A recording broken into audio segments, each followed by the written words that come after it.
25 years of media excellence and content-driven journalism brought to you right here on the channel. And over the years, it's been exciting and also revealing. Well, please make sure that as all of you are on the bandwagon with us, you also get communicative over the next 3 hours on the AM show. And I always say this, we have a campaign ongoing. We're talking road accidents, but also, or more importantly, making sure you and I are safe on the roads. When we begin the journey, we must end the journey in peace, but more so, giving ourselves the needed comfort by educating our minds, conscientizing ourselves as to what needs to be done, not only by ourselves, but also complementing the related issues of road safety. And so we always add the hashtag Arrive Alive, because indeed that's the name of the campaign. And if you want to comment on this, you have, as a case in point, witnessed accidents on the road, or you have cases that you can bear testimony to, you also would want to have some education done to whole complement this. Make sure that you tag us with pictures, with videos, etc. through Facebook Joy News on TV, through our Twitter handle at Joy News on TV, and keep commenting at the hashtag Arrive Alive, hashtag AM Show, hashtag Joy News. But well, there's been a controversy that's been raging over the last 24 hours about the Auditor General's report on the auditing of the GET Fund over the last, let me keep calculating, over the last 8 years since 2012, and indicating that apparently there have been some beneficiaries who are not supposed to, because according to what the Auditor General says, they don't qualify to be in the demographic of being needy, even though, of course, we all do know that once you go up the upper echelons of education, you should definitely be brilliant. But we've also had some disclaimers, especially from the Office of the Ministry of Education, the Office of the Minister of Education. The Executive Director of NACA has also been talking a lot about related issues. But let's start and tell you what we also will be talking about. We're talking health this morning. And if you come to related issues, you would have concerns being raised by the service providers for the National Health Insurance Authority. And a number of health service providers, especially on the private side, are asking government to reimburse them as quickly as possible for costs incurred while serving patients under the National Health Insurance Scheme. Now, Private Healthcare Providers Association, together with the Health Insurance Service Providers Association of Ghana, this claim that the NHIA owes them between 9 to 14 months of cover or arrears, and this date back to 2019. And today we'll be speaking to the representative of the healthcare providers. And we also know that the Chamber of Pharmacy also say that they will no longer provide credit facilities to healthcare providers, and so we'll hear from them this morning. But we'll touch base with the original representative, with our correspondent, and get to know what the situation is across the country. Is it that serious, or it's just that they are not getting the communication right? Because we do know that the communication is that, look, all arrears, at least for the minimum of the months, have been paid. So what's their problem? Related issues of health and sanitation are ongoing, because sanitation still remains a major challenge for most African countries, and Ghana is no exception. You know, the president, Nana Addo Dankwa Akufo-Addo, had a dream, or still has a dream, of making Accra the cleanest city on the continent before the end of December, the end of his term. But right here at Joy News, we started this campaign, Joy Clean Ghana campaign, and it's been revealing. And it looks like we're just not finding a remedy to the situation. So what are some of the observations? So we'll do a recap and also speak to some of the needed officers at the AMA, etc. The Director of Public Health at the Accra Metropolitan Assembly, Florence Kuchi, will be joining us for the latest updates. Well, we'll bring you the latest newspaper headlines, tell you the latest sports stories, and tell you all the updates about a boxing match, the WBC title that was, on the table, and we had a former champion just nicking it, beating to pulp, the holder. So we'll tell you about the match between Tyson Fury and Deontay Wilder. But let's start the whole show with some great motivation. We need it this morning, looking at all the things that are happening around us. We're talking about civilization of us. The first people to settle on So Kojo Yankson is here with the latest motivational message. After that, we'll bring you the news. Do stay with us.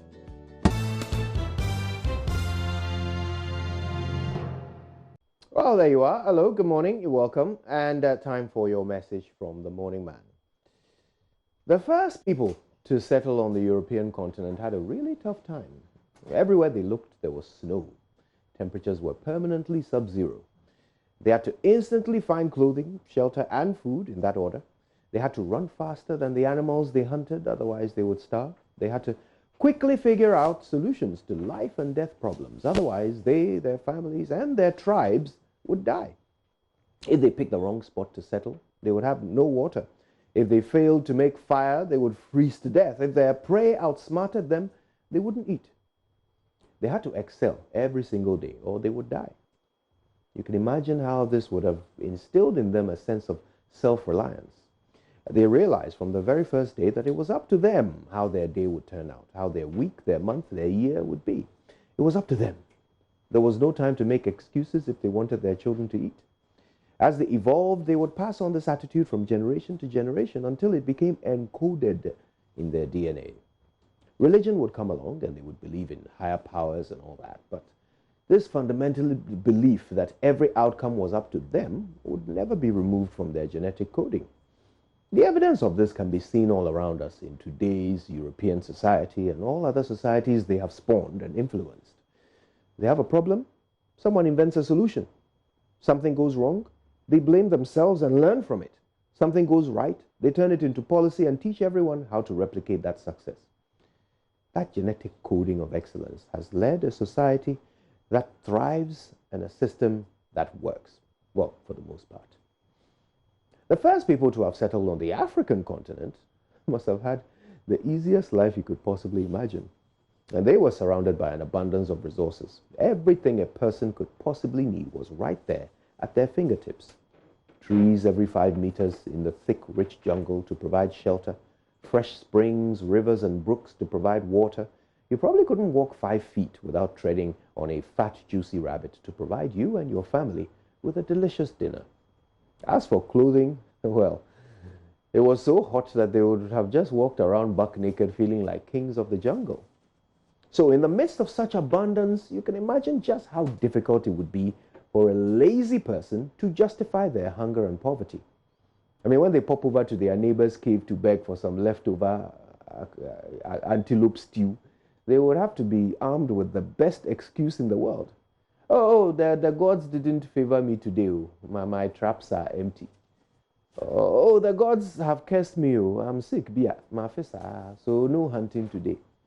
I actually started rearing some nice guinea fowl behind the cave, but guess what? The gods did not smile on me and the guinea fowl flew away to Burkina Faso.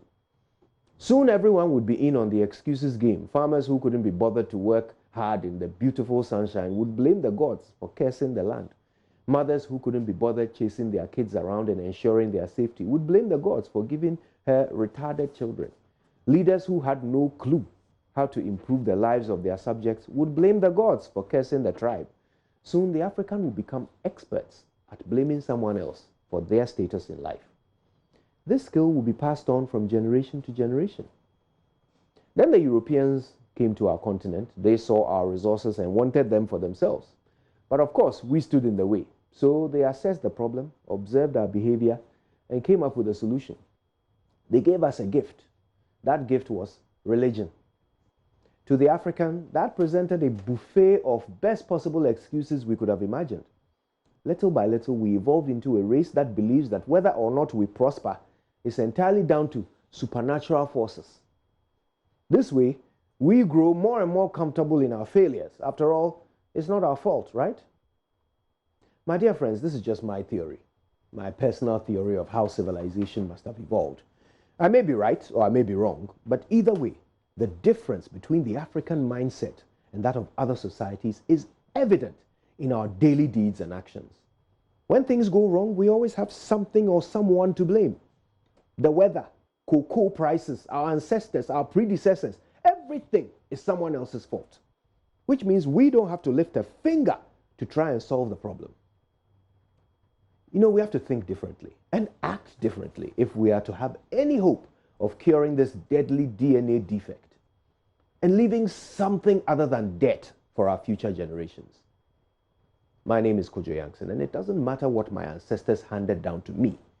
All that matters is what I hand down to my descendants. Good morning, Ghana.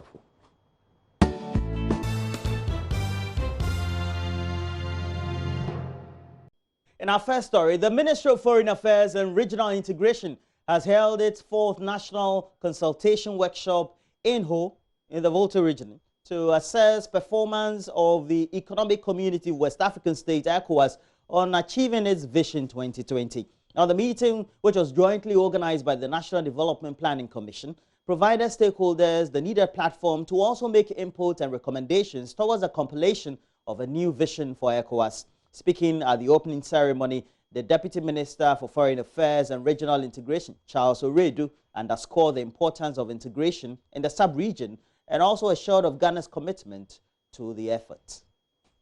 As a member state of ECOWAS, Ghana has remained firmly committed to the regional integration process and particularly to the implementation of its community protocols, programs and policies at the national level. Distinguished guests, the ECOWAS Vision 2020 was aimed at setting clear directions and goals to significantly raise the living standards of the West African people through conscious and inclusive programs that will guarantee a bright future for the community and its citizens. Most importantly, ECOWAS Vision 2020 was aimed at transforming ECOWAS from an ECOWAS of states, where the integration process was dominated by government and its agents, to an ECOWAS of people, which placed the population at the epicenter of the integration process. The vision was anchored on the 5 pillars, namely, the exploitation of regional resources through the development and empowerment of human resource capital, peace and security, with the objective of ridding the region of multiple recurrent conflicts, promotion of good governance, guided by the principles of transparency and accountability in the use of public resources, economic and monetary integration, characterized by a unified regional single market and common currency supported by an integrated and efficient financial market and payment system, and developing an enabling environment for the private sector to become the primary driving force for regional growth and development. The import of the involvement of all stakeholders outside government machinery in the integration process, therefore, was to create a people-centered and people-driven regional integration and development process, whereby ECOWAS citizens are given a greater voice and a more integral role in the organization's evolutionary process. Ladies and gentlemen, it's essential that we evaluate as a country what our experiences, challenges and achievements have been so far, as we forge deeper bonds of integration with our brothers and sisters within the sub-region. It's also important that as ECOWAS Commission formulates a new roadmap for a post-2020 vision for the regional body, we gather and communicate our contributions, views and concerns as the major stakeholders in the integration process. It is for this reason that this workshop is being organized. 5-year-old Princess Dede Dakum, who hops on one leg, begins the process to acquiring an artificial leg today. Now, 2 institutions, one in Sawam and another in Agona Duakwa, are collaborating to design Princess a new right leg free of charge. Now, they also will support her through school as well as assist her mother economically. And this follows a Joy News report on the little girl's plight. Emefa Atiamu Eli has more. For 4 years, Princess has been hopping on one leg for all her mobility needs, including going to school.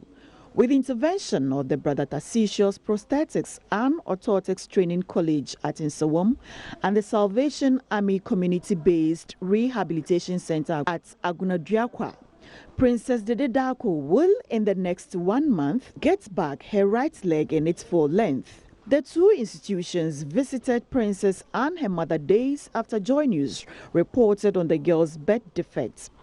Principal of Brother Tarsicius Prosthetics and Orthotics Training College at Nsawam, Henry Labi, gives a brief of the preliminary stage. The prosthesis or orthoprosthesis she's going to use is going to be part of her. It's just like a shoe. She'll be growing out of it.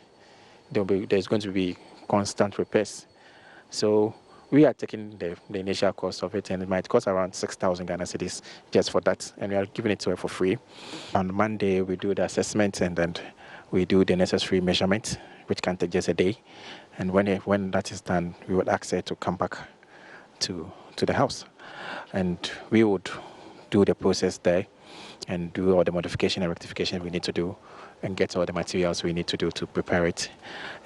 Princess will later be detained at the final stage for a couple of weeks to enable her learn to use the new leg. The entire process is expected to last for 1 month. The Salvation Army Community-Based Rehabilitation Center has committed to sponsoring her education and economically supporting her mother. Paul Banfo is the Director of Medical, Social and Community Services.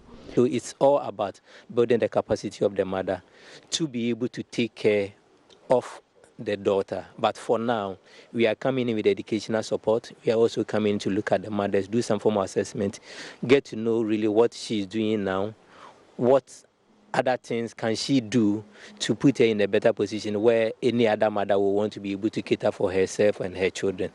Princess' mother, Regina Darko, was lost for words. Her neighbor, Bawa Muhammad, who alerted Joy News about Princess' challenge, expressed gratitude to the two institutions and Joy News for coming to the aid of daughter and mother. And I want to thank you very much for coming to the aid of this girl.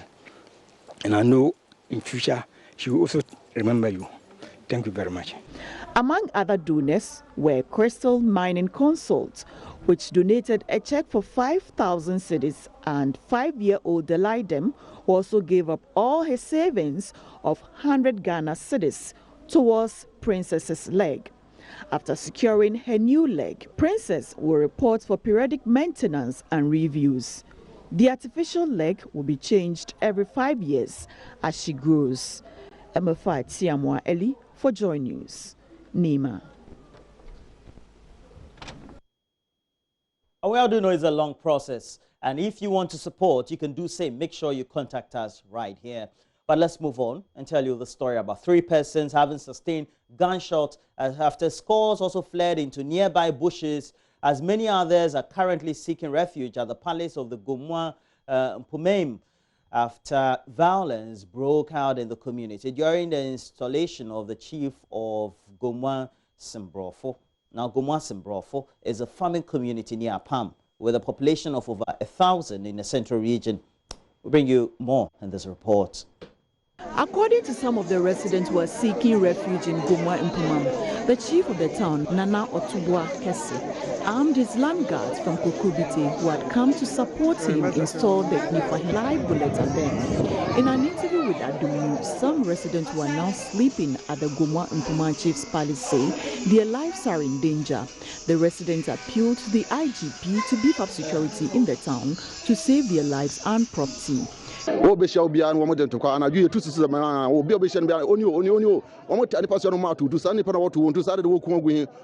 kept attacking us anyhow. In fact, they said what they'll do tonight will be worse. They are shooting with AK-47, about 6 of them.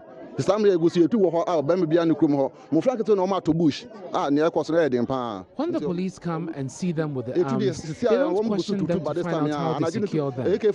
So we need government to help us. Government should send some soldiers here. Everyone has gone into hiding, even children. We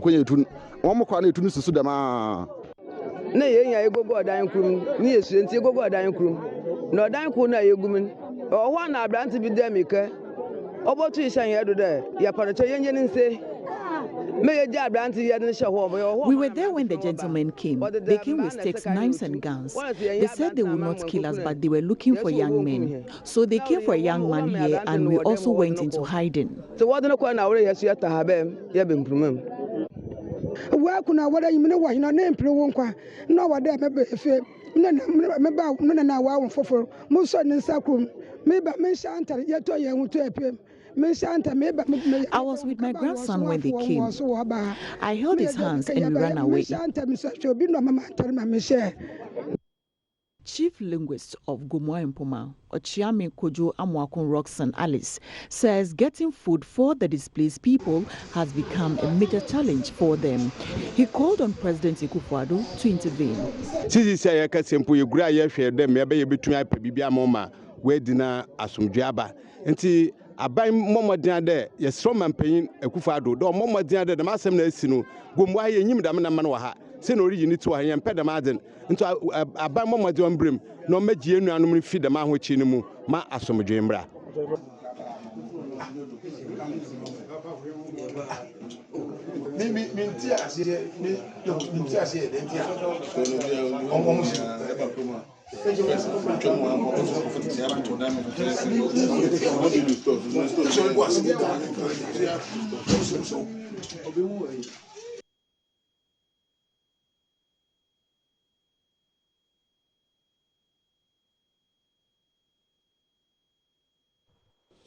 And before we go, let's focus a little bit on politics. Now, ahead of the New Patriotic Party's April 25 parliamentary primaries, Aviation Minister Kofi Adda, who is the current member of parliament for the Navrongo Central constituency, has filed his nomination form to seek re-election.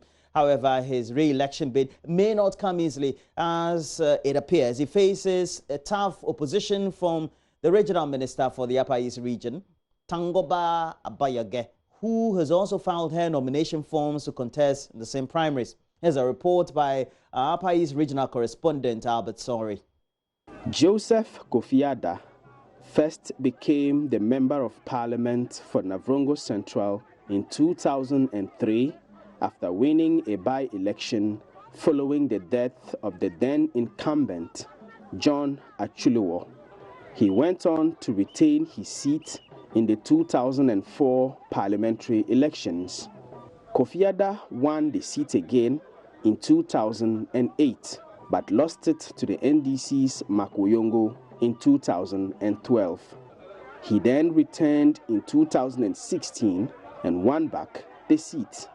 Now the Minister for Aviation, Kofi Adda is seeking re-election to serve a fourth full term as MP for Navrongo Central on the ticket of the New Patriotic Party. With his supporters cheering him on, he submitted his nomination forms to the Navrongo Central constituency office of the New Patriotic Party last week. Kofi Adda is campaigning on his track record as an experienced member of parliament. I was in election 2003, 2004, 2008, 2012, 2016, and I'm here today. We've done a lot of infrastructure work in Navrongo. Where we are the spirit of modernization of Navrongo, transforming Navrongo into a modern city. That should be comparable to any city anywhere else in the world. That's my agenda. Kofi Adda's only opponent, Tangoba Abayage, has also submitted her nomination forms to formalize her intentions to contest in the April primaries. Tangoba Abayage is the current Upper East Regional Minister and former Ghana's ambassador to Italy. We are going to lead an issue-based, policy-based, manifesto-based, pragmatic, bold, decisive campaign. Kofi Adda says he is not perturbed by the decision of the Upper East Regional Minister to contest him in the primaries. The immense contributions we've done to development in Navrongo here is known to everybody. That's why the generality of the people in Navrongo, particularly the crowd out here, you can see them, they all endorse me. Any person who has not been involved in the politics of Navrongo in a very serious way, such as my sister, who has not been involved in any campaign in Navrongo, wants to test herself and decides to come here and say she wants to stand. She has a democratic right to do that. Tangoba Abayage, on the other hand, believes that a campaign with the right message will see her through. Not I, nor any of my team members will use any foul foul language against anybody. I have told them, if a single person should do that in my team, that very day the person is out. We have a message, and we are sticking to that message. Many believe that the contest between Kofi Adda and Tangoba Abayage will be fierce, and it remains to be seen who gets the nod to lead the New Patriotic Party in Navrongo Central come April 25. Albert Sorry, Joy News, Navrongo.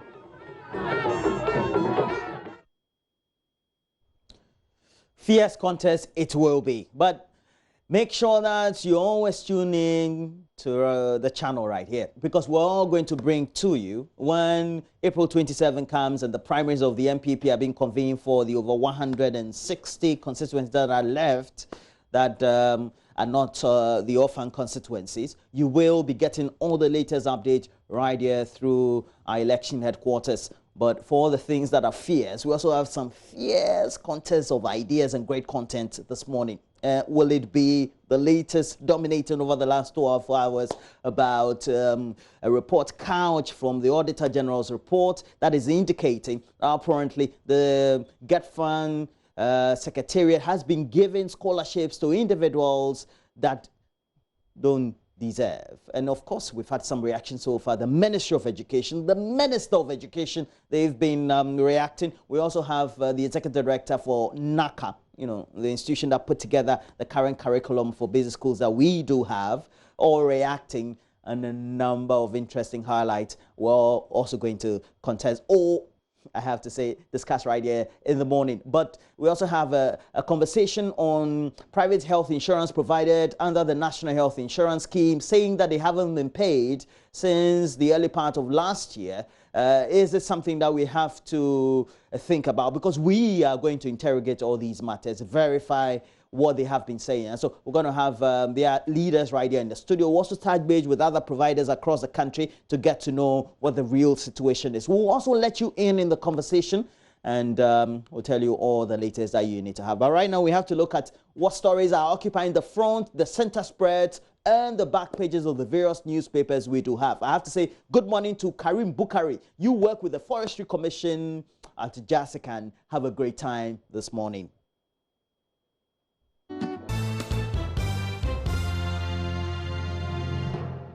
Salifu Combat, Boku Presbyterian Hospital, head of primary healthcare pharmacy. You know, yesterday I got the correct. Good morning to you, as well as to you, Salifu Combat. How are you? Yesterday we were here. We came to do so. Oh, good morning to everyone. I hope that your weekend has been good. Yourself? Good weekend? Oh, it's okay. Yeah. There's no ever a good weekend. It's okay. It's part of life. You will move on. Okay, great. I have a very special good morning to a very special person who hopefully is watching us right now. Vincent Vojogwe, good morning to you. I have heard everything through Scholar, and I really appreciate it. I hope that you're doing well this morning. Give him some shouts, Roland. Well, Vincent, I pray that God enlightens you, but more so, God gives you life, health, and all that you need is also the wisdom to attach. Because Amen. when you have all these, all the successes you want, Amen. you can achieve. Roland, you're being really nice. That's real me. Yeah, okay, all right. Okay, let's get on to the newspapers. We've got a couple of them in the studio this Monday morning. Today is actually February 24. It's the last in the month, as in the last week in this month of love. It's still very much a month of love. And because we're in a leap year, it's going to be 29 days. Yeah, and it's still very much cervical cancer free screening. If you want to take advantage of that free screening exercise going on at the Rich Hospital, the Greater Accra Regional Hospital. Please remember that they dedicated the entire February for this. So if you haven't been to the Rich Hospital yet, the Greater Accra Regional Hospital, to take advantage of the free cervical cancer screening, please do so this week. You don't want it to be too late. All right, let's settle down for the newspapers now. Thank you, by the way, for the nice comments. I'll start with the Finder newspaper. So front page of the Finder, 10 startups receive 1 million Ghana cedis, 795,000 Ghana cedis from Magdan Entrepreneurship Challenge. and then 300,000 Ghana cedis from Business Development Ministries. Free Zones boss to face off with incumbent New Jabing South Member of Parliament in primaries. This is crucial. I mean, it's getting really heated in this particular constituency. Also, Class 4 girl allegedly defiled by teacher cries for justice. Togo awaits results on presidential election. Well, the way is a bit clear today. We understand that the incumbent is leading by over 70% of the votes. The closest person has some 18%. So clearly, if you look at in terms of the results that has come in, he's clearly in the lead, and he has retained. This is his 4th term, by the way. Okay, so let's do the Daily Graphic newspaper, front page of the Daily Graphic. Curriculum review, no change in JHS, SHS duration. NACA clarifies. This is one of the things that's also been making rounds, particularly over the weekend. The National Council for Curriculum and Assessment has said the duration for both junior high school and senior high school education remains 3 years under the proposed Common Core program. The council has therefore dispelled rumors that under the CCP curriculum, the duration of JHS will be reviewed from the current 3 to 4 years, while SHS will be 2 years. So in an interview with the Daily Graphic,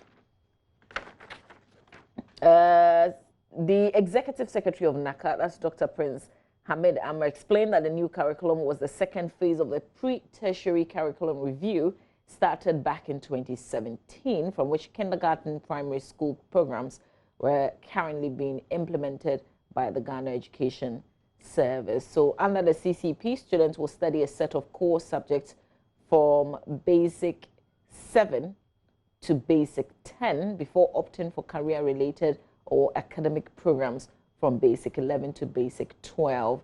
The curriculum is being designed around building character and nurturing values in addition to ensuring seamless progression for all learners from GHS to SHS.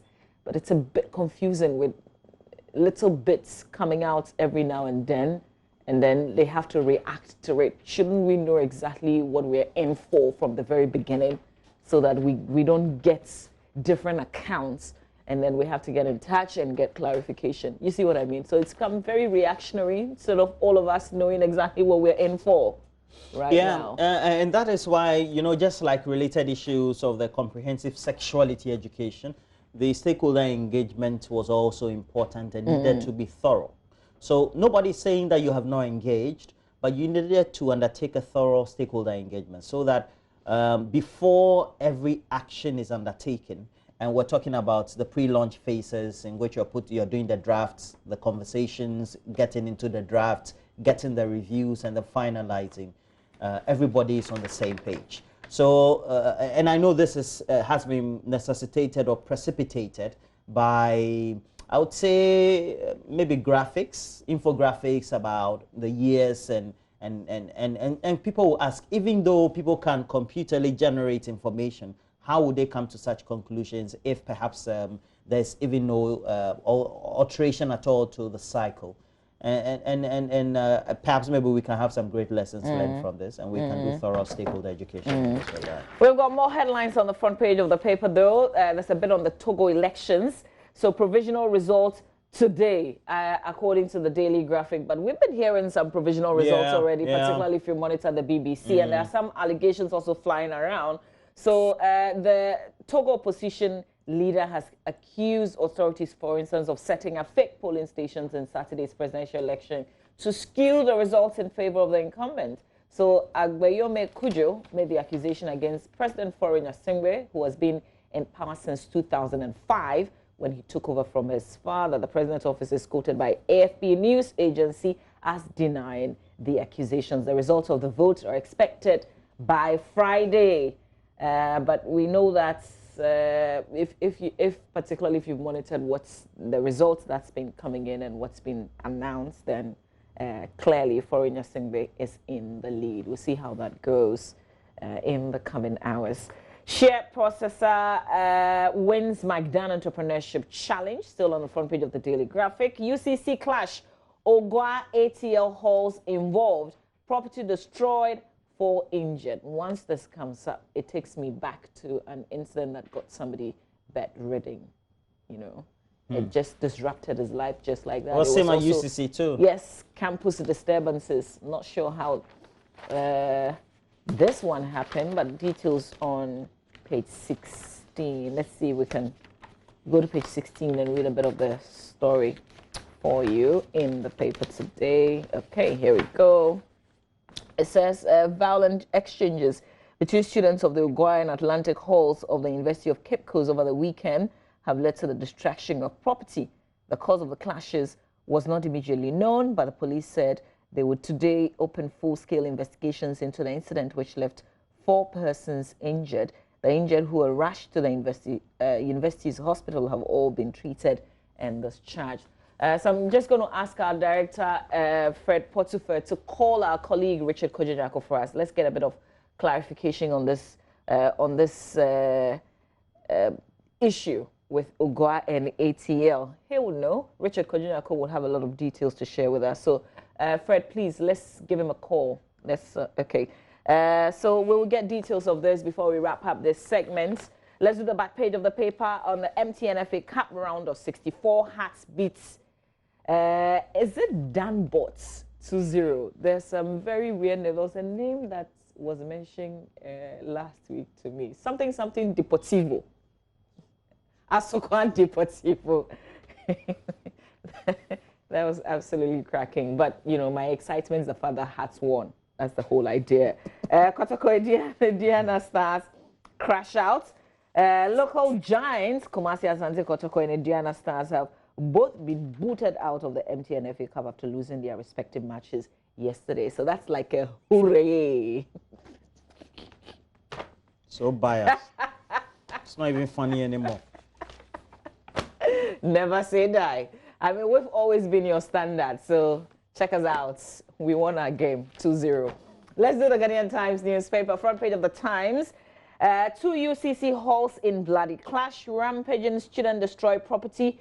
3 injured in reprisal attacks. We will get some details from Richard Kojo-Nyarko in a bit. Just wait for it. 10 startups get $1 million Ghana cedis boost. Share 795,000 Ghana cedis from McDown Entrepreneurship Challenge. Progress made at ports under threats.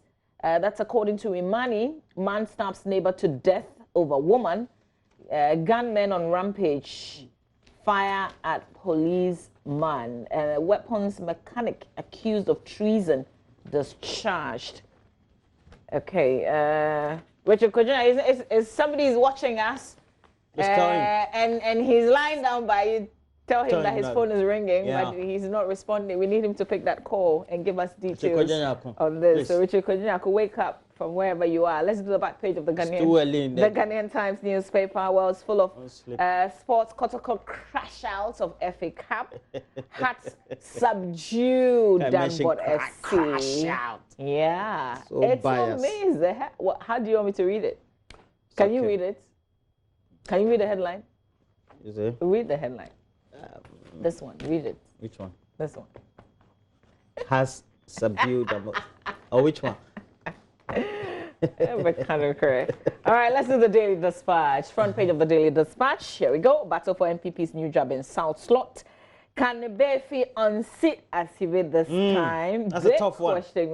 I mean, things are playing out, and it's like if you're very close to the camp, then you know that there's a heat inside. Yeah, there've been some of the until now areas in which there was more heat or was heated, but it looks like they've been able to negotiate their way through. But this place, New Job and Charlie, the negotiations don't seem to be working. Because, they haven't worked, and nominations have been. The filing of the nomination have been closed, so it means that it is what it is. You know, the thing about Mr. Marcus Sibe, well, he's kind of like cool and quiet. You know what I mean? Like, Doc.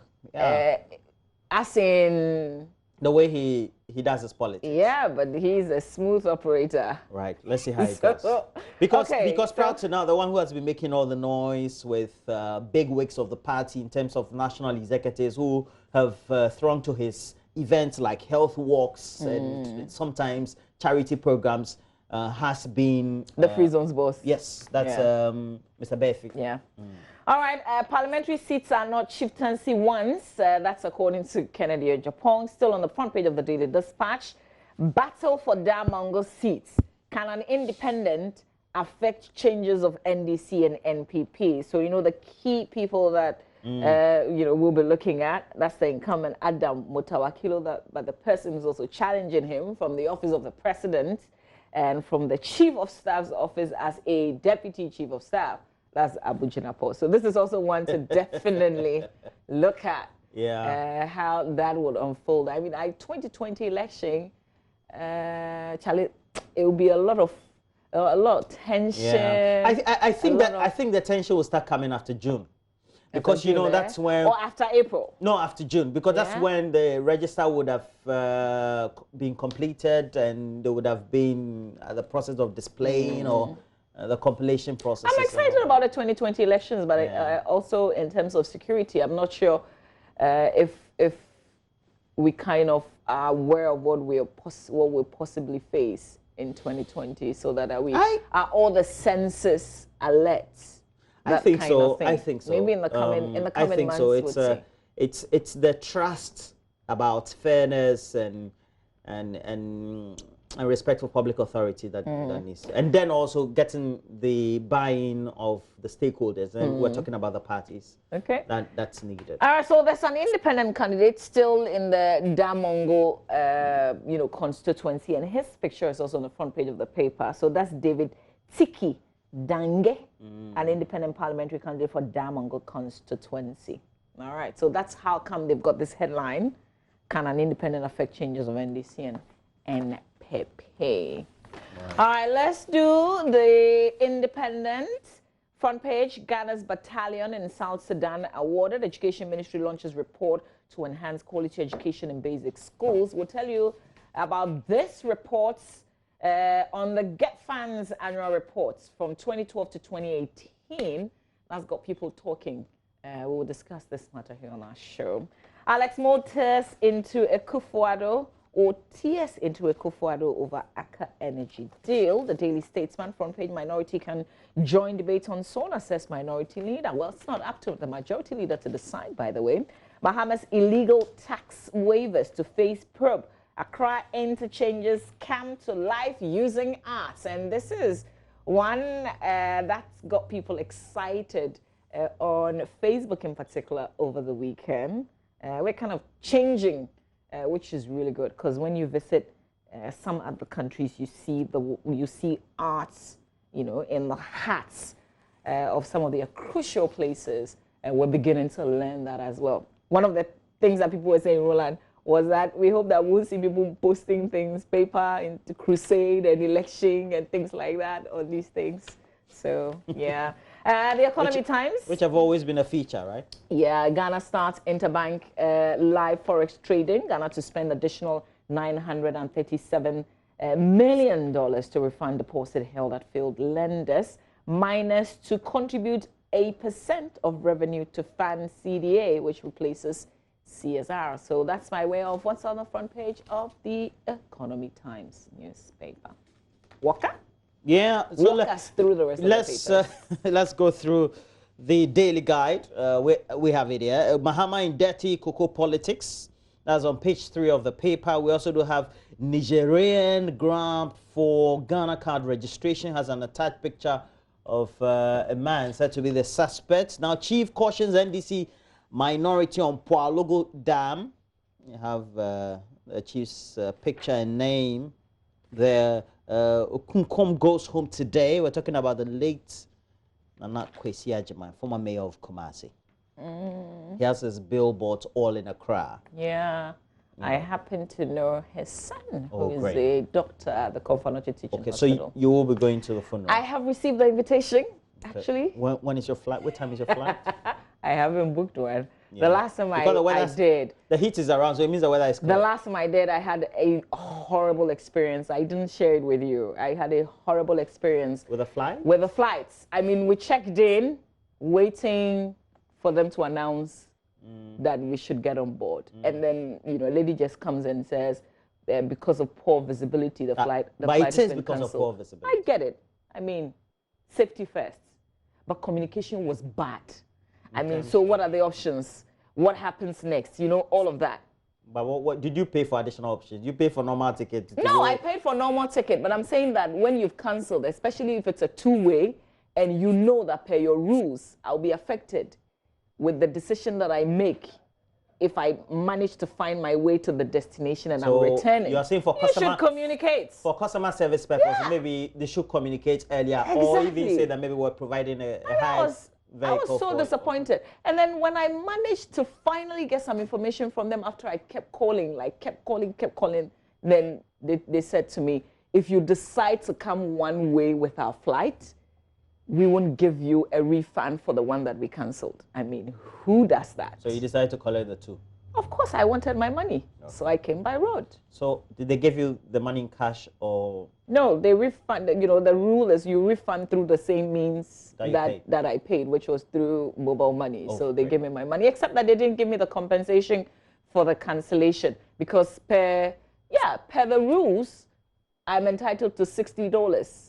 And I'm going to be pursuing that. I haven't done that yet. You paid USD? I didn't pay USD, but that's they gave me a certain letter that when they cancel or whatever. Some of you also budget. Please have our sympathies for the. No, I mean, I don't need sympathies. I was so disappointed in the Africa world. Like, I was so disappointed. But, you know, let's continue with the papers. So this be Africa. So. Oh, this is Africa. So? When you pay for a service, you expect. I mean, you can cancel flights. My condolences. I don't need it. Condolences. I don't need it. Okay, so let's go to the back page. The back page of the Daily Guide has a story. Fury destroys Wilder. And look, we're going to have Benedict also come into the studio and giving us insights, highlights into that great match. It was a great match. I watched it. It was a great match, live. I don't watch Super Sports before because I don't have it, Charlie. Great man, I don't have Super Sports. So this one, where did you watch it? Some video center, this thing. At that odd time? I'll tell you it was 5 something. Long time. Let's finish before the cut us. It was nice, so Charlie match. Oh, so we still couldn't get Richard Konjako, Fred. Let me do center spread. Yes, please do. Okay, center spread we do have. Burna Boy stole most of his songs from Fela. You know, there's a video on YouTube trying to compare some. I don't think it's a big joke, but Burna Boy is the thing. I don't know why, you know, enemies, Africa. Enemies no big. Yeah, let's do the Custodian, last one. Only the main story. Custodian, this is the front page of the Custodian. Custodian, edited by my good friend Awudu Mahama. I'm talking about Awudu Mahama. Salifu Combat, you are in the Boku. Yeah, I shouldn't mention Salifu's name now. If you're done with the papers, we have to go. We have the Custodian. This is the front page. Government begins 5 billion Ghana cedi payment to savings and loans depositors today. I'm done. Which one do you have? Oh, no, you know, just to say that, again, if you've been monitoring the stories that have come out, one of the hottest issues now is the fact that the Education Minister, Matthew Opoku-Prempeh, and Deputy Majority Leader, Sarah Joa-Safos, their names are among some high-profile politicians listed as beneficiaries of Get Fund scholarships in the Auditor General's latest report. That's a matter that we will be looking at closely on our show this morning. But we know we've had some reactions coming through, and we would you know, let you in on that as well. So, Charlie, some plenty names be. Well, the scholarships. We will go back and tell you what the scholarships, like who the possible beneficiaries could be. Based on the regulations. You know, yeah, exactly. Yeah. And then we'll run you through some of the names coming up, whether they fit that definition or not. Charlie, so some of us, will we ever get scholarships? I think so. Hey. There's nothing wrong. Well, we've got a special, it's a happy 80th birthday to my beautiful, energetic and prayerful mother-in-law, teacher Madame Grace Lamte from Daniel Boy Field, who is our General Manager, Treasury here at the Multimedia Group. Madame Grace Lamte, a happy birthday to you. Happy 80th birthday to you. Well, we're taking a break for sports. When we come back, all the latest from the world of sports. Stay with us.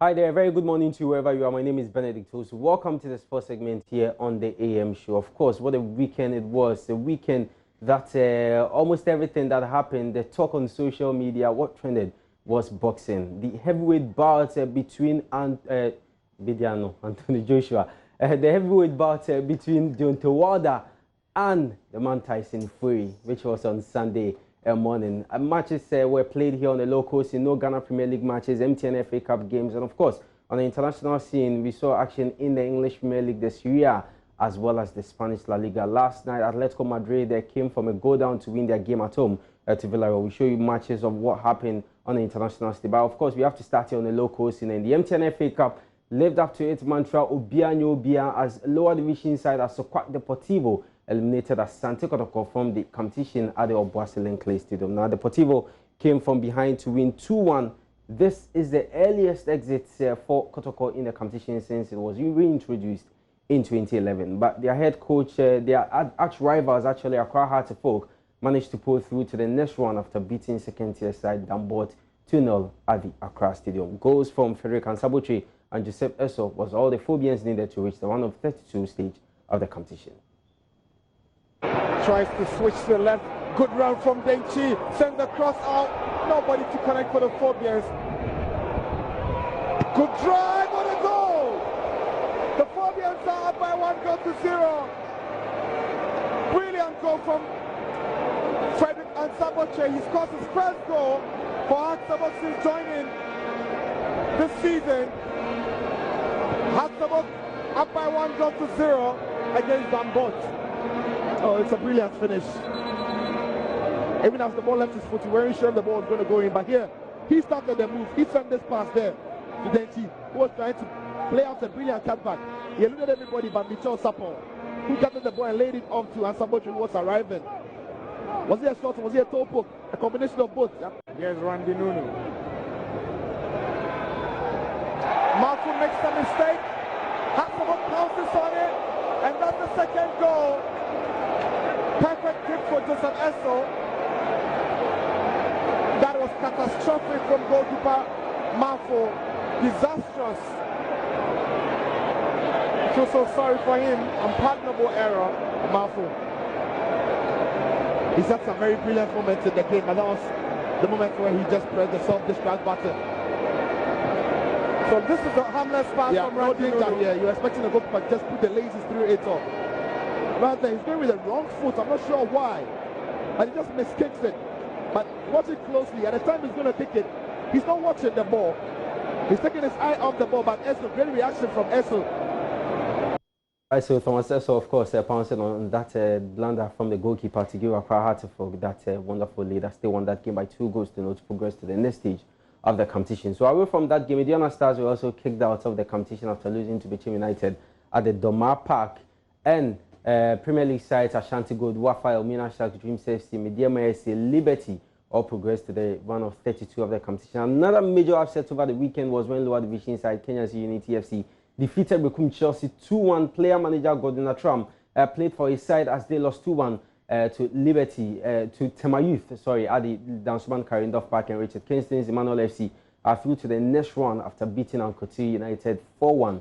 Now, the round of 64 games will end today with the likes of Dwarfs, King Faisal, Great Olympics, Legon Cities, and Interallies all in action. So that was what happened here on the locals in the MTN FA Cup. And everything that will happen today, tomorrow, will bring you details. But away from the locals in English Premier League games were played. Chelsea at Stamford Bridge won their game to Spurs. Manchester City also managed to beat Leicester City by a goal to know highlights of those two matches for you.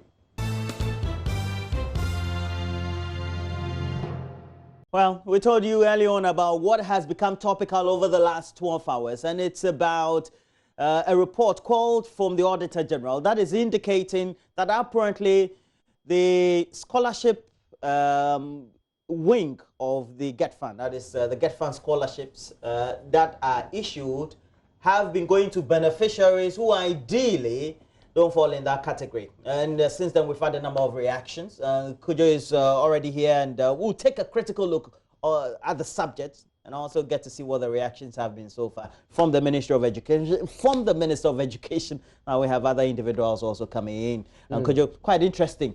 Fascinating yes, stuff. And since the whole of yesterday, even the Ministry of Education has been working so hard late at night. I didn't realize they were a 24-hour ministry. Yeah. But yeah, they're able to issue all kinds of statements. GetFund also issued statements. Some of them were not signed, but I guess, you know, at that time of the night, it's difficult to, you know, sign documents in the dark. But anyway, these statements were issued, all of them seeking to respond to a report, a performance audit that was done by the Auditor General's office. Now, we have to state this from the very beginning. It's sometimes missed. The fact that an audit from the Auditor General's office meets the highest standard of evidence. It is acceptable evidence in a crime case, okay, in a criminal court case. So an Auditor General's report, once it is issued, you no longer use the words allegedly because it is considered to be factual, okay?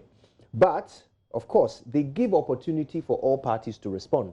As usually is the case and the ethics for auditing. Absolutely. So this is what the Auditor General and his team were looking at. The scope of this audit was carried out at GetFund Secretariat in Accra from March to July 2017 and in March 2019. Now, the audit covered a period of 7 years. So it started in 2012 all the way up to 2018. The audit team examined, one, the structure that GetFund had established to administer scholarships. They examined the scholarship budget and expenditure profile, also the scholarship selection process. They then looked at payment of fees. Monitoring of beneficiaries' academic performance was also looked at under this audit. And a number of things were found. Here's a bit of a summary of it. Now, according to GetFund's annual reports, from 2012 to 2018, the Secretariat expended, $425,698,973 Ghana cedis on scholarships, which had 3,112 beneficiaries. Now, out of these 3,112 beneficiaries, 2,217 persons were unlawfully granted scholarships to study abroad. Now, the public body in Ghana which is mandated to run a foreign scholarship scheme is the Scholarships Secretariat. The finding of this report was that GetFund administered scholarships, local and foreign, even though it did not have the mandate to do so.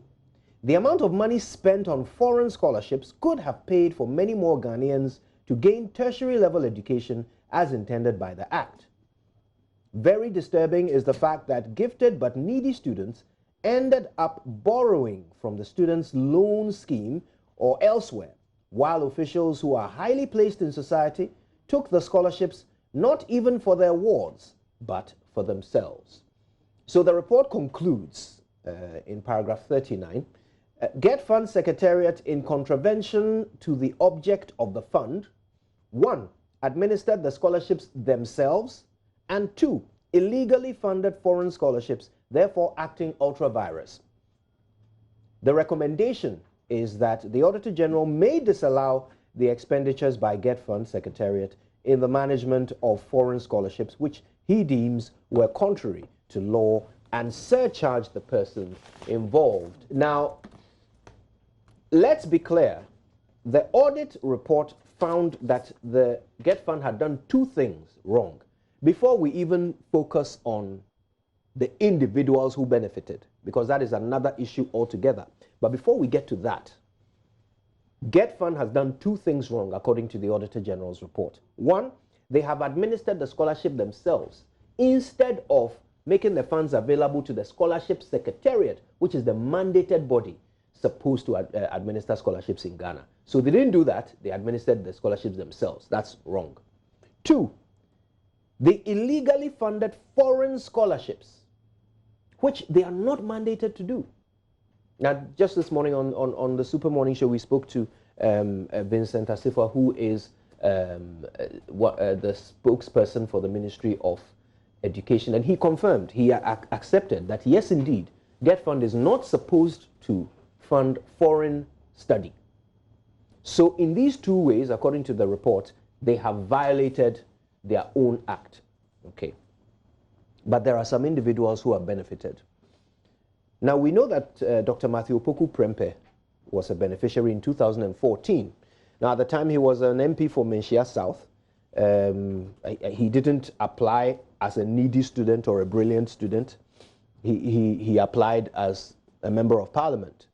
Now, the response of GETFund is that, well, actually, the Minister of Education at any time can, in consultation with the Board of Trustees of GETFund, grant scholarships to other individuals if they believe that that person's study will further the course of education in Ghana. Okay. So Dr. Matthew Opoku Prempeh, who was in 2014 the MP for Menchia South, was given a scholarship to go to Harvard to go and study for a number of weeks. Madam Adwoa Safo, who is currently the Minister for Procurement, was granted a scholarship by GETFund in the current administration to go for a conference in Harvard, which cost about $29,000 US. Kennedy Osei Nyarko is the Deputy Minister for Agriculture. Now, he is named as a beneficiary in the report, but he's issued a response which I believe you'll share with us in a minute. Prince Ama is the NACA Executive Secretary. He also was a beneficiary, I believe, in 2012. He was also named in the report. Ignatius Bafwewua is the Minister for Employment. He and also labor relations. And labor relations. He went to study in Portsmouth. Okay, so altogether, a total of about 89 people who are neither needy nor brilliant, according to the definition of needy and brilliant students, were given scholarships by GETFund to the tune of $4.7 million US.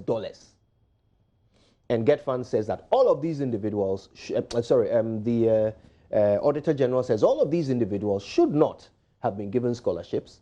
First of all, because they went to study abroad, and secondly, because by the assessment of the Auditor General, these are neither needy nor brilliant students.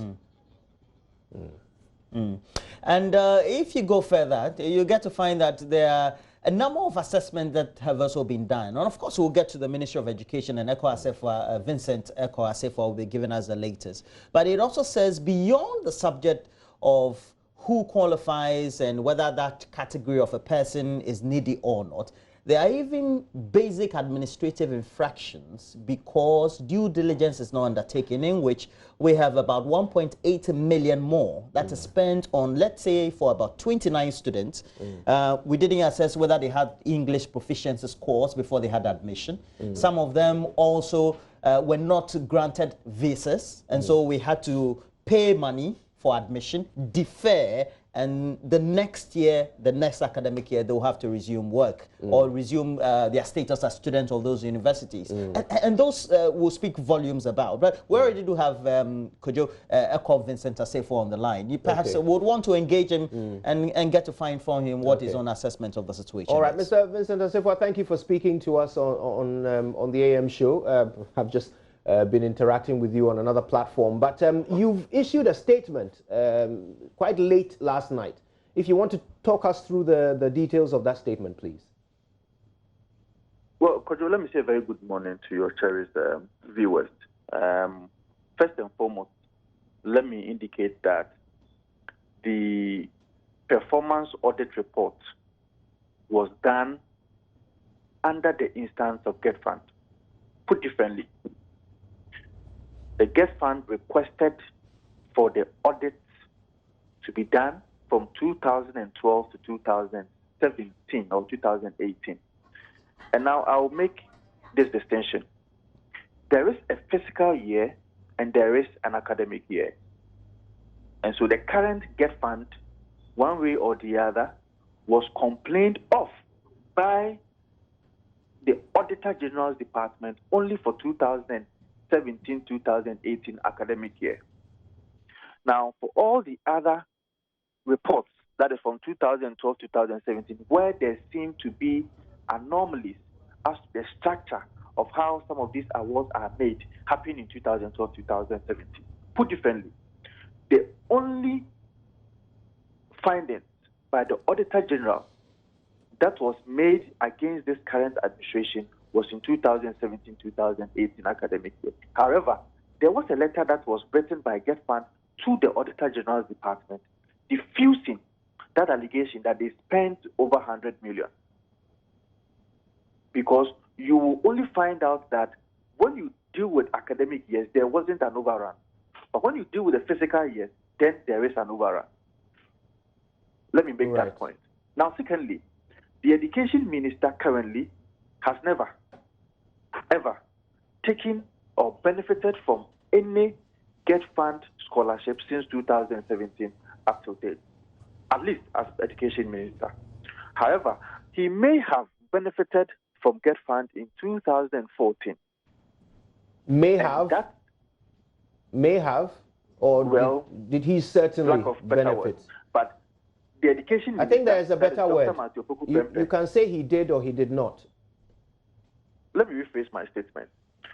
Dr. Matthew Opoku Prempeh received GETFund scholarship in 2014, and that was on the basis of a training. Now, when you look at the GETFund Act, which I earlier indicated to you on the other platform, it allows for benefits to go to needy but brilliant students, and that is for the subsection 2 of the GETFund Act 581. Now, the same act, that is 2E, indicates that the minister, in consultation with the board, can supervise an award of a scholarship to anybody which is supposed to be promoting education in this country. So yes, the Minister of Education, that is Dr. Matthew Opoku Prempeh, before becoming minister in 2014, had gotten GETFund scholarship.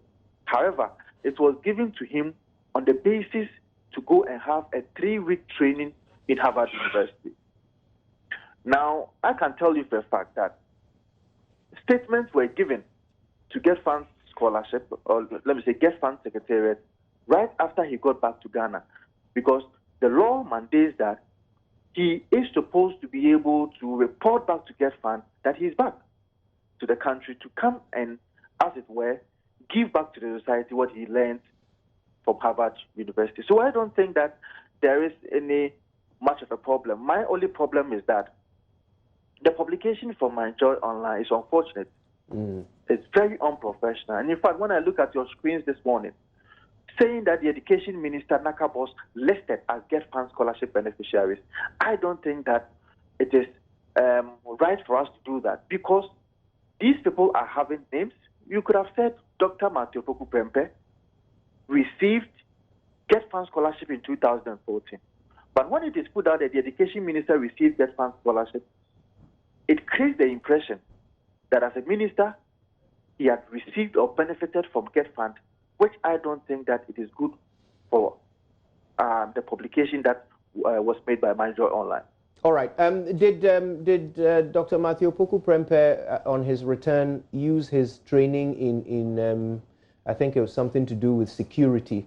Did he use that training to benefit the cause of education in Ghana? Well, he was a member of parliament at that time. Clearly, I can't produce to you the handout of parliament as to how he contributed to the cause of education or to enrichment of the duties of parliament at that time. But obviously, because you've known Dr. Matthew Opoku Prempeh as one of the most famous parliamentarians or lawmakers in this country, clearly the knowledge that he acquired from Harvard University has been given, if you see, has been useful to this nation. So I have no doubt in my mind that the usefulness of the training that he had, the 3-week training that he had in Harvard University, is something that cannot be underestimated by this country. But my problem, or let me say my concern, Kojo, is that at the instance of GETFund, the report that was made by the Auditor General is revealing. And I think that as a nation, we should look at the structure to which our scholarships are awarded holistically. And that is the only way we would be able to deal with the germane problem. Because at the instance of GETFund, we realize that there have been some processes to which some of these awards were made that needed to be inquired into. And that is why the GETFund leader or the GETFund boss allowed or requested the Auditor General Department to give to GETFund or to inquire or to investigate into how some of these things are being done so as to be able to deal with the canker of awarding scholarships in this country. Let me ask you about the period that falls under the time that you were in office as PRO of the Education Ministry, because I think you can speak to that even if you can't speak to previous years. And that would be 2017 and 2018. Now, during this period, there are a number of people who are named as beneficiaries. They include the Procurement Minister, Adwoa Safo, Kennedy Osei Nyarko, who's the Deputy Minister for Agriculture, Prince Ama was earlier, Ignatius Bafwewa, who is the Minister for Employment. These are three examples of people who received GETFund scholarships under the current tenure of which you are an official. Now, what's the position of the Education Ministry on this? Did you not know that you shouldn't be funding foreign travel, foreign study? Well, Kojo, is this selective justice? Do I have to also mention, or need I also mention the kind of people who also benefited from some of these things? But I mean, well, let me leave that. The most important thing is that is the GETFund and its board of trustees mandated under the law to give such training sponsorships to the said people that you mentioned? If yes, I don't think that it should be discussed. The question is, are they mandated to fund foreign travel, Mr. Assefa? Foreign study, forgive me. Well, but when you look at the law, the GETFund law states that it is not supposed to be engaging in foreign travels. But the same law gives the board of trustees, when the Minister of Education is consulted, that there are some people who are supposed to be supported by GETFund to be able to promote education. So you see, the same law gives a caveat, but it also gives a room in promotion of education. And I think that is what happened in the case of Adwoa Safo and Ignatius Bafwewa. So the point I'm trying to make is that it is not unlawful for Adwoa Safo or for Ignatius Bafwewa to have benefited from GETFund scholarships just on the face of it.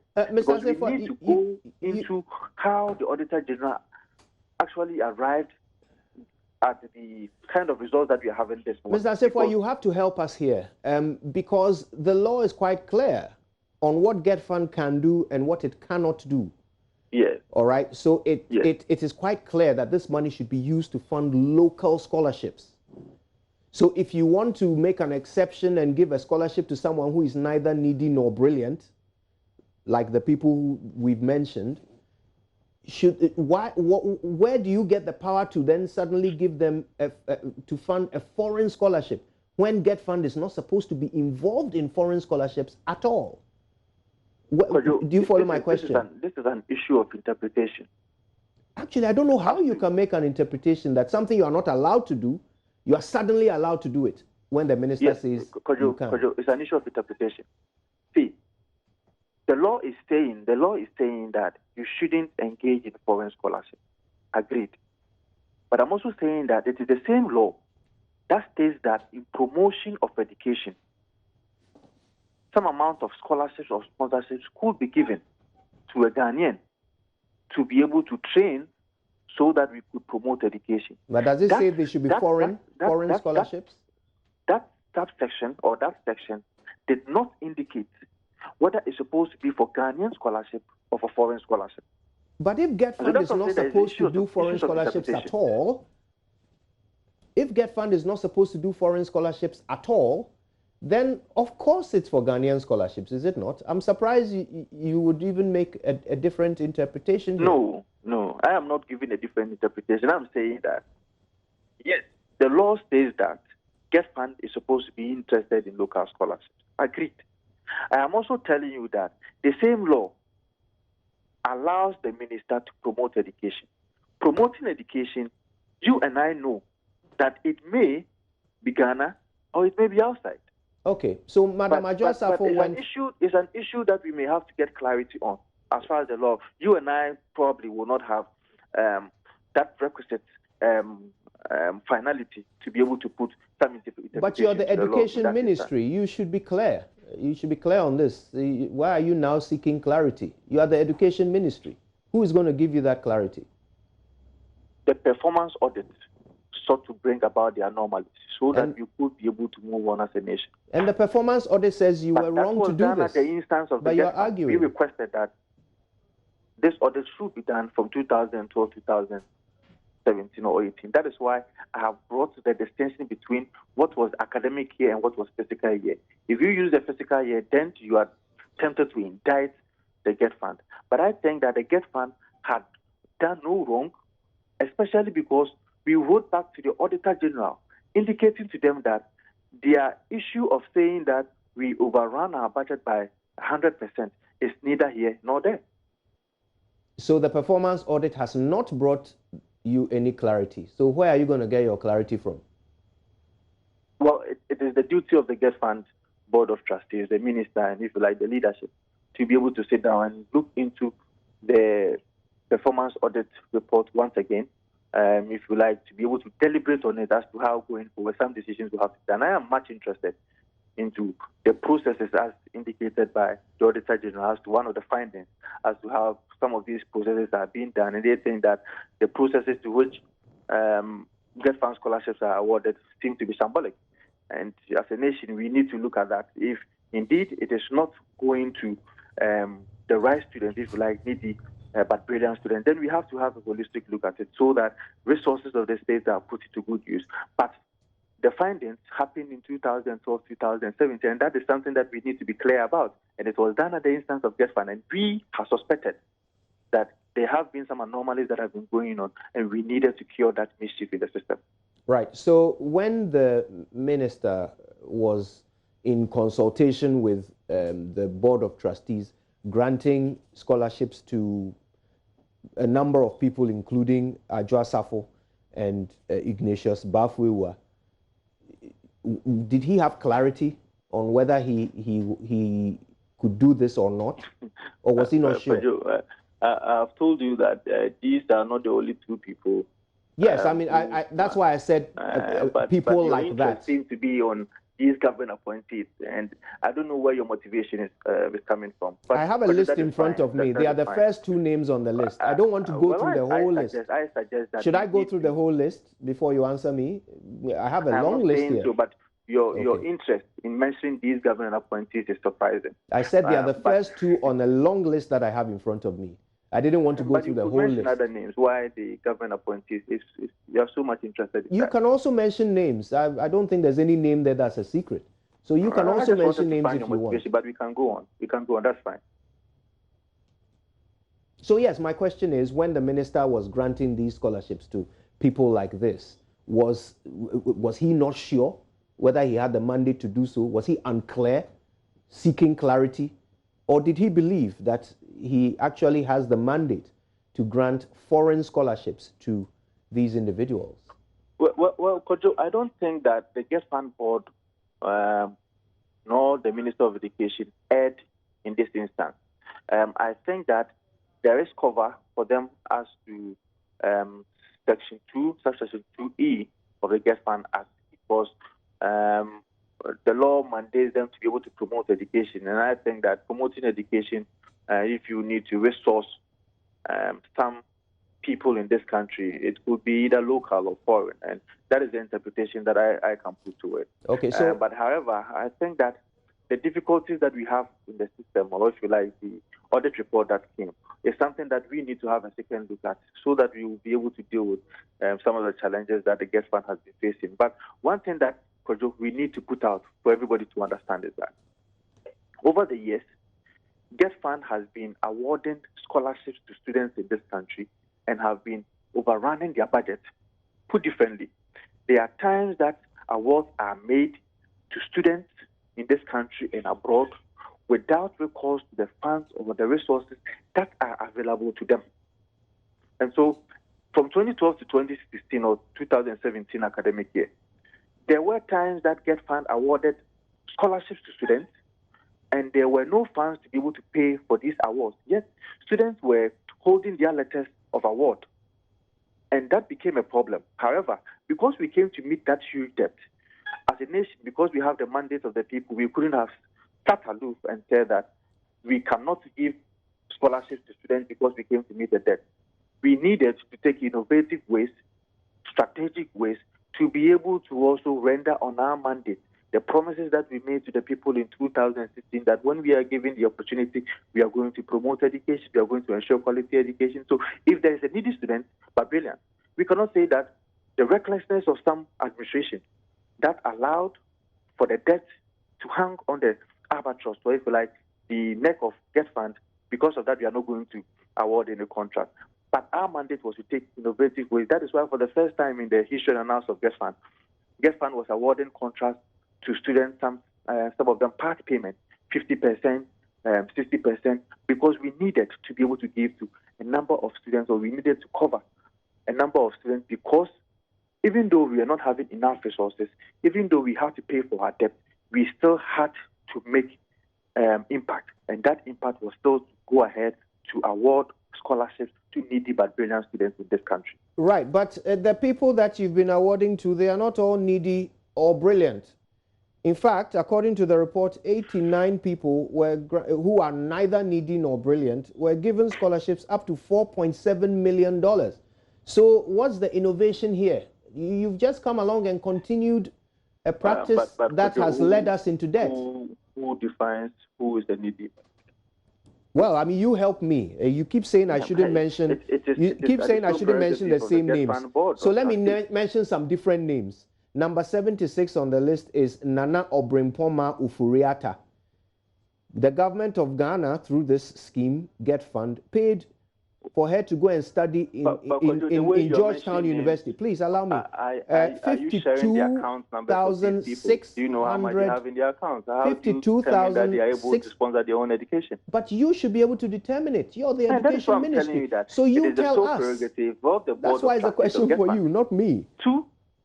To determine, or otherwise, the sustainability, or if you like, how somebody will be able to get a scholarship from the GET Fund Secretariat, it wouldn't lie within our mark, you and I, to determine that because you have mentioned this name, Nana Obrimpoma so and so, this person is able to sponsor his or her education.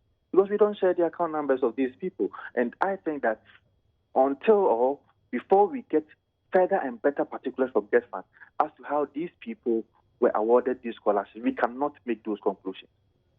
All right. Unfortunately, our time is up, but I'm sure this is just the beginning of these conversations. Mr. Vincent Assefuah, thank you very much for your time. Well, there you go, Ro. Yeah, and what definitely is now coming to the fore is the fact that the administrative actions and other actions that have become now an albatross, an affront to the law, for which we had the GET Fund established.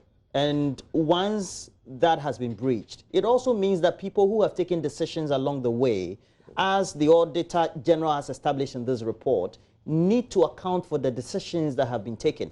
And if that is not done, it also means that foregoing, it becomes the actions and the administrative actions for the foregoing future. Yeah, but I mean, let's put this in perspective.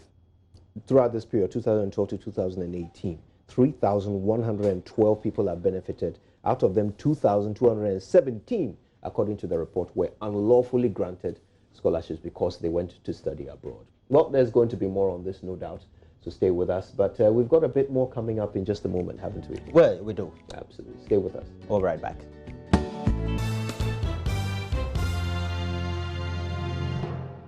Okay, so we also, after we transition from the related issues, which is still topical, by the way, that report coming from the Auditor General after auditing the GET Fund and its actions in relation to decisions that are taken in the award of scholarships. We also have to talk about apparently arrears owed service providers, especially those on the private side, and a number of health service providers currently asking government for them to be reimbursed for costs they've incurred while serving patients on the National Health Insurance Scheme. Already we do know the Private Healthcare Providers Association with the Health Insurance Service Providers Association of Ghana, they say that they are owed a number of arrears covering a number of years as well. So we will want to get into the details of the subject. We already do have Mr. Frank Toblu Richard right here. He is the Executive Director, the Health Insurance Service Providers Association of Ghana, and also representing the Private Health Association of Ghana, Health Service Providers Association of Ghana. Well, thank you for joining me, Mr. Richard. But in the meantime, how pervasive is the issue? How serious is the issue for many of your members who apparently are scattered across the country? Is that the situation? Exactly the situation. Yeah, the situation is actually serious, I might say, because as we speak, you don't have the needed resources to provide quality healthcare service to average Ghanaians. That is number one. Number two, you also having challenges with regulatory bodies like SNIT, GRA, and ECG.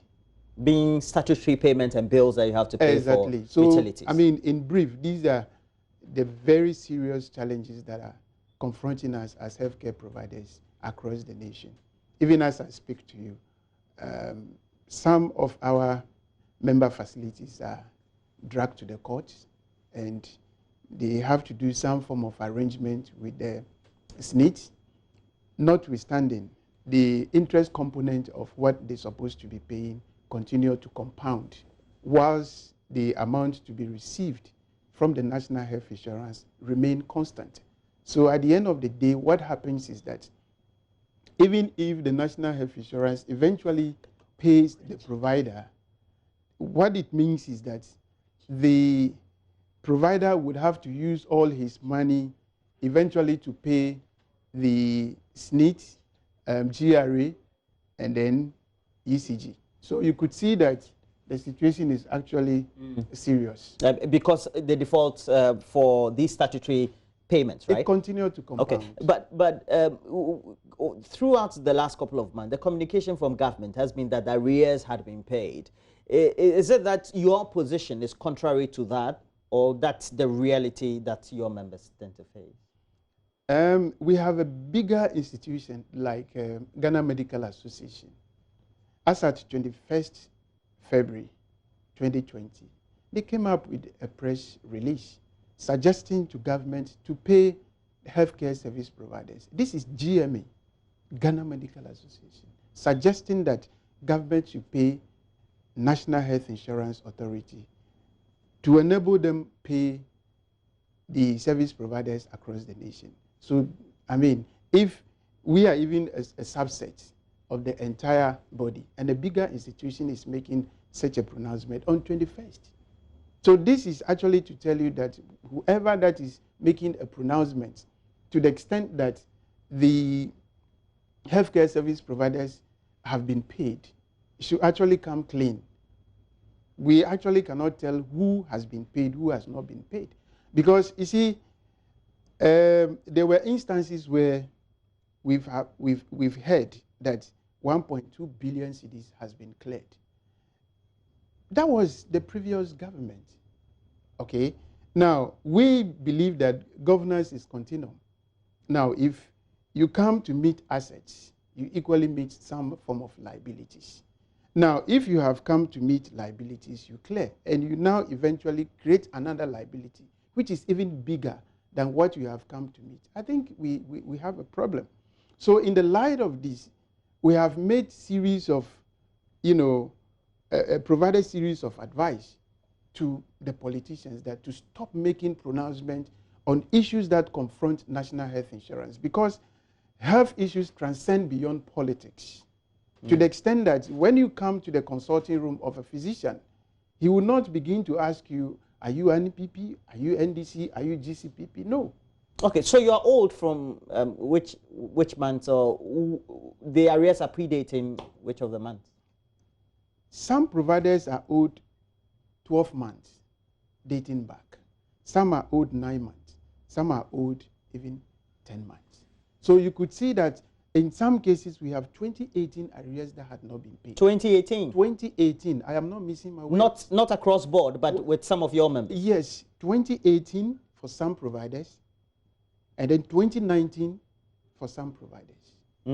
Let's straight away get on to the lines and speak to Mr. Anthony Ameka. And he is the Chief Executive for the Chamber of Pharmacy Ghana. Good morning to you, Mr. Ameka. Now, your members also provide the service in what form and what category? Is it under the hospitals that they serve, or they also are separate independent entities? Mr. Ameka? Mr. Ameka? Currently, we have only few of our community pharmacies that are still on NHIA. Why? But we have few of our community pharmacies that are on NHIA. But the broader scope of activities that we perform for and on behalf of NHIA is to supply medicines to the various service providers, which we are currently and will continue to do. So that's the type of service that we provide. What does that entail? That second part of providing the broader services. It involves supplies of medicines to all the hospitals, including regional medical stores in the whole country. Okay. If we have to look at the retail or the service provision chain, can you give me what the flow is?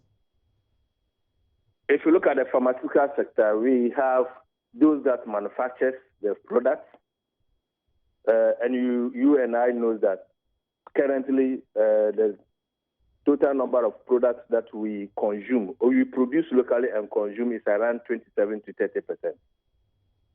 70% of these products is imported into the country, so we also import some of these products into the country. And some of our members distribute to the various hospitals, including even chemical shops, or let's say over-the-counter medicine sellers, and retail pharmacies and community pharmacies, as well as the regional medical stores and then other government facilities, including the teaching hospitals. And Mr. Richard here, Toblu Richard, is telling me that some of your members or some of their members haven't been paid for 2018, some months in that year, and also from the beginning or perhaps some months into 2019 up to now, they haven't been paid. Is it the same situation for even those in the pharmaceutical subsector? Well, in our case, those that we supply medicines to, that's, I mean, the service providers, some are owing as far as 2017, 2018, and 2019. So when you ask them, their feedback is that the NHIA is owing them. So what the National Executive Council decided, per the statement that was issued 2 weeks ago, was that we are no more going to supply medicines to any of the hospitals, the teaching hospitals, district, regional medical stores, or whatever, on credit any longer. What we will be able to afford is to supply to them on cash, and then or they will provide payment guarantee. In that case, we'll be able to supply them the medicine. In the absence of this, they have to pay. In the absence of this, we will not be able to supply the medicines to them. But that means that you are depriving people, normal or ordinary Ghanaians, access to basic health care, or even why am I depriving people? Well, you have imported my product into the country. It takes, I'm giving 90 days credit, and it takes 45 days for the product to arrive in Ghana. I have only 45 days to supply to the hospital and get my money and pay my supplier. It takes 2 years for the hospitals to pay me. It means I have to go for a bank loan at the rate of 28, 30, or 33% and pay my supplier. Who bears that cost? The interest on the loan, who bears it? Assuming you bought my product last 2 years and the exchange rate was 4.1 to the dollar, and it takes you 2 years, 3 years for you to pay me, and that's at the time of paying me, the exchange rate is around 5.8. That's exchange loss. Who bears that cost? And how will I be able to pay the salary of my staff, utilities? How will I be able to run my company? Most companies, I tell you, every month they pay not less than 120,000 Ghana cedis as interest on loans. How can you survive? So it means that we have a number of your members who have decided not to provide these drugs because there are liabilities or arrears with the service provider or the entity, the National Health Insurance Authority. The issue is that currently we also don't have the cash. We are not allocated to even go and buy the products from the manufacturers or even get the raw materials to produce. That's the point. Okay, Mr. Amaka, we don't have the money. Before I let you go, how many of your members now can you count who are on or providing services for the National Health Insurance Scheme? As I indicated, we have few of community pharmacies that provide services to National Health Insurance card bearers. The majority of our members supply medicines to hospitals. And our concern now is the hospitals owing our members. I see. Well, thank you very much. And we'll try and also do a round robin, get some more situational report of other service providers across the country.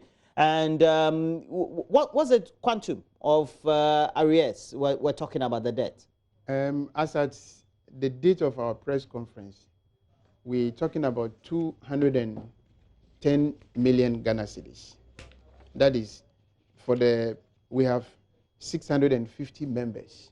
And then we have 210 million Ghana cedis for these people and 650 members in all. So as I speak to you, we are still collating, and we are believing that when we are done, we'll be hitting close to 400 million Ghana cedis to our members across the country. Basically, that is the situation we find ourselves in. Is it possible that some other providers, perhaps maybe either in southern Ghana or some regions, geographically, if you look at how they are spread, will better appreciate the way they are paid from the Health Insurance Authority than some others? That means that others are owed more and others are owed less. You see, we don't want to go into administrative politics of national health insurance. There's politics involved, you claim? No, that is what I'm saying. You see, every institution has its own politics. That is why I'm saying that administrative politics, not political or national politics. You see, come to talk about it. Under normal circumstances, providers are expected to be paid, equally. If one person is paid in Tamale, another person in Bolga should be paid. Likewise, somebody in Greater Accra should also be paid. That should be the situation. But in most cases, you realize that some people are paid and others are struggling. And the narratives is that they have not submitted their claims early. Meanwhile, when it gets to the nitty-gritties of the law, it suggests that when a person has a challenge with claims and a provider has a challenge with his claims, within 1 month, you should be able to resolve any challenge regarding the particular claims in question. And if that is actually working, we shouldn't be at where we are to the extent that providers are not paid and we have to be dragging issue back and forth. No. Okay, but I do know in normal contracts and it's the administration of contract, we always would have delay payments. You don't take that into consideration when you make such applications for contract, or perhaps you have those with the National Health Insurance Scheme? We do. What we have with them is that the law itself, the National Health Insurance Law, the LI, specifically stated it clear that when a provider submits claims, that claim is expected to pay within 4 weeks. That is what is in the law. But then we have, you see, principle. In principle, we have agreed that it is not feasible, even though the law suggests so. Looking at the volume of claims they process in their offices is actually not feasible. So in principle, we agreed 90 days. So that is the delay payment that we have agreed, as you were trying to suggest. So now, if we have 90 days, which bearing all differences that we have agreed that within time frame we are supposed to pay, and that is also going beyond that limit, I think we have a huge problem. Okay, now, what is actually creating all these issue that we are fighting for is when the Minister of State came out recently to say that the National Health Insurance owes providers only 3 months. Then we became alarmed. And the following day, the Chamber of Pharmacy also came up to state that, okay, fine, if it is a fact that you are owed only 3 months, then it is expected of you to pay all our arrears. And if you are unable to pay, like Tony Ameka said, then we are no more going to supply services to you. And when we talk of services from the Chamber of Pharmacy, we are talking about pharmaceutical products. We are talking about essential drugs. We are talking about, come to think of it. Now, when somebody visits a hospital today, we do not have the necessary logistics to provide quality health care. And you realize that people will be dying. And that is the situation we find ourselves in. That by the side, GRA is also having its own issues with us. Okay? They always compound outstandings for us. SNIT is the worst of all. Now, when they do all these things to us, they turn back and come to our consulting room, asking us to consult for them on medical issues, while our consultants... Well, those are separate issues, because the line of service and contract is with you as a service provider. What you also have by way of contract is with the oversight body, and the consultant in the normal is at court. We do understand that, but in the normal line of service provision, that's a service provider and a customer relationship. We agree 100%. Yeah. But the fact of the matter is, if you're talking about the morality of it, that's yes, that is exactly where I'm driving at. You see, if truly we need to have our health system strong, then we need to look at things very closely. So what do you intend doing now, apart from the calls that you've made so far over the last couple of days? Well, we are waiting for the 1st of March, 2020. Now, we believe in that Chamber of Pharmacy will rescind its decision to give us items on credit. Now, if they stand by their position, we have no option than to demand cash from people who visit our facilities. So what the message that we want to send across to the generality of people in this country is that anytime you are coming to our facilities, after the deadline is passed, please come with some cash so that when you are given clinical diagnosis by our physicians, and then you are expected to buy some medicines, we should be able to... You want ordinary Ghanaians who are members or have decided to be part of the National Health Insurance Scheme to be paying cash for some services? Of course. I mean, that is a fact. Why? What I'm trying to say is, for instance, just as you and I sitting here, okay, you come to my hospital with a health condition. Now, I have been able to give you clinical diagnosis. For example, you are suffering from typhoid. Now, yes, of course, we have the resources to determine what condition you are suffering from. After that, there are some services that are beyond our control. We don't produce medicines. Now, those that we do not produce, it's expected that you have to support us to take care of you. Wow. So basically, that is the situation. So bring your money. Let me give you, let me go and buy the drugs for you. I don't even have it. Let me go to the pharmacy and get it for you. Better still, I will give you the prescription. You go wherever you can get it, and then procure. So we are not going to deny the people of our professional services, like clinical services. We will not deny them. But the cost of drugs and other things will allow you to go and buy. That's almost like we're transitioning to the cash and carry system in exactly. a way. Or in a partial way, I have to say. But thank you very much. I've been speaking to Mr. Frank Tobu Richard, and he is Executive Director for the Private Health Insurance Service Providers Association. But we'll keep a tab on this, and hopefully we know that the National Health Insurance Authority should be giving us some responses very soon. We've been trying as much as possible to get some responses so far from them, just that we've not been successful this morning. But we'll keep it running and see. But you also do know that when it comes to related health issues, we are talking about Arrive Alive, because it's a campaign that we've waged since the beginning of the month, and it looks to be getting some responses so far. But this morning we want to look at injuries that are acquired as a result of accident, etc., and what we can do about them. And so we have the Physiotherapy Association of Ghana. We'll have some representatives talking to us about what we should be doing and how care is also given when we have injuries that are recorded during accident as part of our Alive Arrive campaign.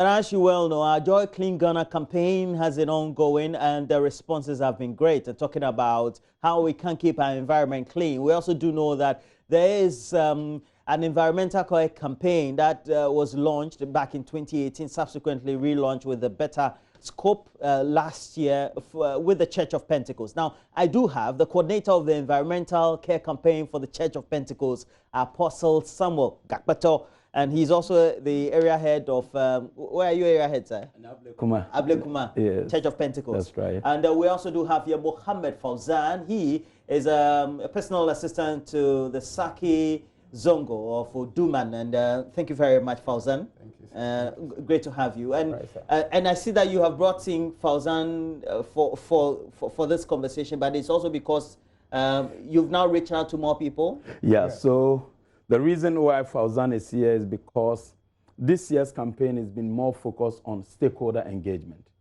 We think that the environmental care campaign is not just an individual responsibility. So we think that we will need to bring in more hands. And we stretch out our hands to our brothers. And because I oversee the area of Anyablekuma, where Uduman falls part, he has been a very strong voice on the national team. Now, tell me about the care campaign and the stakeholders you have on board that so far have broadened and consolidated your efforts. Right. So the environmental care campaign is one of the corporate social responsibility of the Church of Pentecost. As a church, we are a very progressive church. We strongly believe that we must be relevant to our society, and more so, we must also be responsible to God, who has given us stewardship over the earth. So it's a campaign that's captured in that Vision 2023, a 5-year vision of our chairman, Apostle Eric Nyameche, and the Executive Council. The goal is to engage all Ghanaians, beginning with our church members, to begin with thinking about our attitude towards the environment and how we can collectively take care of the environment, seeing it as God's property, for which we must be good stewards of that property. And then that was launched in the year 2018 by our chairman. And then we rolled it out in 2019. 2019, it was more like the Church of Pentecost just leading it. And we had a few challenges. So 2020, we've changed the strategy. The strategy is to broaden the stakeholders, to bring in chiefs, to bring in our Muslim community brothers, to bring in GPRTU, station masters, schools, and all of that. Now, Fauzan, if you look at the initiative so far, how is your community going to contribute to the care campaign, the education care campaign? Thank you very much, Mr. Presenter. My community, especially Zongo Oduma, as we all know, has embraced the program, and moreover, the youth in the community, the chiefs, as my campaign manager said, the chiefs and the people in the Zongo have all embraced the program, because we have seen filth is a dangerous aspect in life. It can kill all of us. We can imagine the outbreak of that very dangerous disease in China. You see how they are very busy tackling that very program. The same thing, Oduma, Zongo, and the surrounding areas too. We have more. So usually what do you do? Usually we are into the community. Some of us are not working. Some of us are working. Those who are working too used to go outside the community to go to their workplaces. But those in the community, we are the people staying there. If they do the field, they leave it for us. So for that matter, as this message came out, Sarki Zongo, Duma, Suleiman, Mandi, and the whole entire community embraced the program for us to fight against all those fields and whatever the community is facing. At the moment, if you get to Oduma, from Isakina, Oduma, Manhia, Block Factory to Ablikuma, you see the gutters full of waste materials, which should be cleared out. So what would they be doing then? All right. And these are inclusive initiative now. Okay. So what is happening is that from today is 24th all the way to 29th, is the week of massive engagements. So we are moving from school to schools. We are educating our students. We are moving to the marketplaces, educating the market women. We are moving to the streets, educating all of them. That littering and these, indiscriminate throwing of dirt and all of that is inappropriate. But on 29th, we're going to do a massive cleanup of the entire community. And this is entire Ghana. This is a COP nationwide. Everywhere we are leading together with the stakeholders to do a cleanup. So it is doing the cleanups that we will together with all of them. And they are moving with us in the education. On Friday, we're going to the mosques to educate our brothers there. On Sunday, they'll come to the church to educate our people there. We think that doing the two-fork approach would really be helpful. But it's not just going to end on 29th. It's a year-long action plan. And the good thing is that the action plan is not drawn by the COP. It's drawn by a collective community. So the chief is seated, the traditional rulers are seated, and together with all of us, we have drawn the action plan we want to roll out. Now, what is going to happen is that on the 7th, on the 13th of March in Oduman, we're going to have a community deba where the chiefs are going to tell all the community people the decisions we have taken regarding our environment.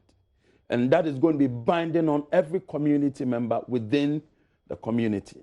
Now, that for me is good news, because what is going to happen is that in Oduma, for example, the chief himself has drawn out or has formed a task force, for that matter, a task force, a community task force that is made up of all other churches and all other groups here and there.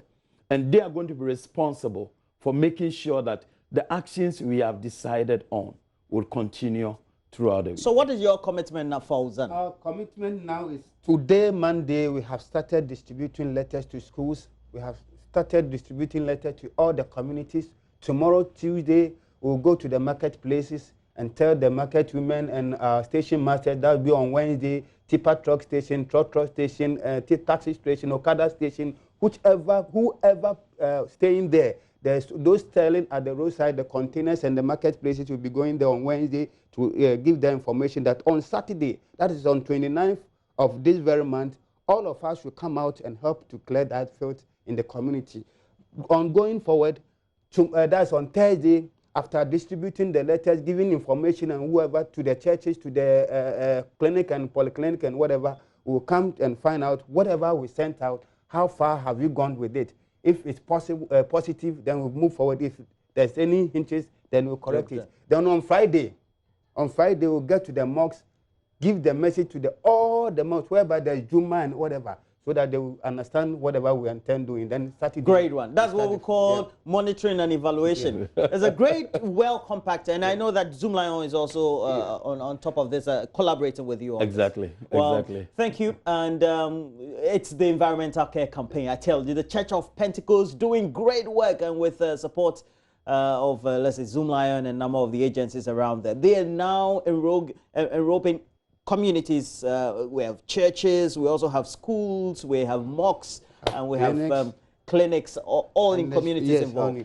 Thank you very much. Well, next we have to move on to showbiz, but my guests have been Apostle Samuel Gakpeto, coordinator environmental care campaign, the Church of Pentecost. And Mohammed Fauzan, he is with the Sarki Zongo office of Uduman. Thank you very much. Sarki Suleiman Mandi. Shukran, shukran. Well, we have to take a break. When we come back, entertainment right here for you.